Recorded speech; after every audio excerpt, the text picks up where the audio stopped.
Պահքի արժեքը բարձրանում է, երբ մենք սնունդից ավելի կարևորում ենք մեր մոլություններից հրաժարումը, սխալներից հրաժարվելը, բարկությունից, հայհոյանքներից,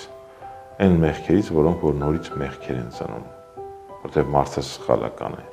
Եվ յուրաքանչյուր տարի մոտենալով Տիրոջը մենք վերանորոգվում ենք, նորից մաքրվում ենք, Տիրոջով ենք մաքրվում։ Պահքը ավելի շատ հաջողված կլինի, երբ որ պահքի վերջում մենք տեսնենք ոչ թե մարմինը միայն թեթևացել, այլ ինչ-որ մի սխալից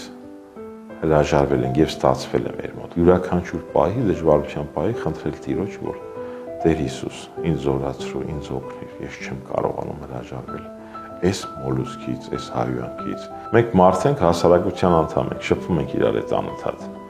Պահոց շրջանը Աստծու հետ ավելի շատ շփվելու համար է։